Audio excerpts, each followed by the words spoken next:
ကောင်းတဲ့ player ရအများကြီးပဲကျွန်တော်ကအာဂျင်တီးနားအားပေးရဆိုတော့မက်ဆီကောင်းတော့မဟုတ် ကိုခန့်အာဆင်နယ်ကိုကောင်းမှုစေမဲ့ Zinc ခွန်အားတွေကိုပြန်လည်ဖြစ်တင်းပေးမဲ့ Vitamin B6 B12 တို့ပါဝင်တဲ့ Fire Dragon အားဖြစ်အချို့ခွန်အားအပြည့်နဲ့နေ့တိုင်းအတွက်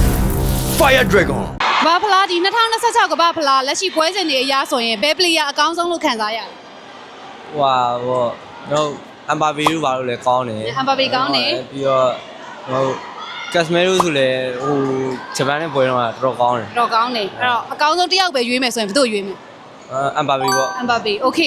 2026လက်ရှိပွဲစဉ်တွေအရကဘာဖလားမှာဘယ် player အကောင်းဆုံးထင်လဲ ဟာမက်ဆီ မက်ဆီโอเคဟိုဘက်က ကျွန်တော်ကလီယိုနယ်မက်ဆီပဲထင် မက်ဆီပဲဟိုဘက်က ဟုတ်ပါပြီ အတူတူပဲအမ်ဘာပေပိုကောင်းတယ်ထင်တယ်ဒီ2026ကဘာဖလားလက်ရှိပွဲစဉ်တွေအရဘယ် player အကောင်းဆုံးလို့ထင်လဲ ပါပြီ အမ်ဘာပေ ဟုတ် โอเค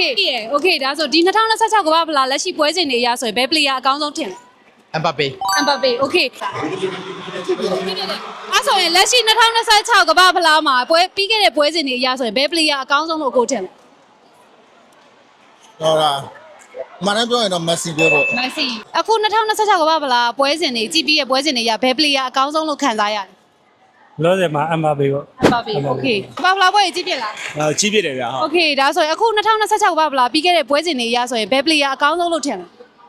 ကောင်းတဲ့ player ရအများကြီးပဲကျွန်တော်ကအာဂျင်တီးနားအားပေးရဆိုတော့မက်ဆီကောင်းတော့မဟုတ်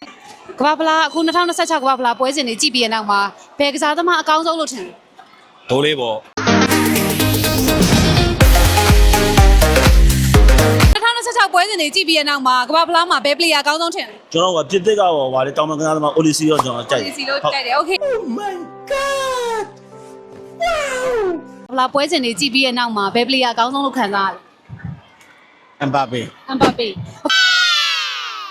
ကဲဒါကတော့ပြည်သက်တွေပြောတယ်ဒီ2026ရဲ့အကောင်းဆုံး player ပေါ့အဲ့တော့အခုကြည့်နေတဲ့တွေထဲမှာရောဒီနှစ်ကမ္ဘာဖလားမှာဘယ် player အကောင်းဆုံးလို့ထင်လဲဆိုတာ comment မှာပြောခဲ့ပေးပါဦးနောက်ထပ်ဗီဒီယိုမှာထပ်ပြီးတော့ဆုံညင်ပါတယ်ကျွန်တော်တို့ရဲ့ဒီ season ကိုလည်း Fire Dragon Energy Drink ကနေပြီးတော့အဓိကကူညီပံ့ပိုးပေးထားတာပါအဲ့တော့နောက်မှဆုံမယ်နော်အားလုံးပဲတတာ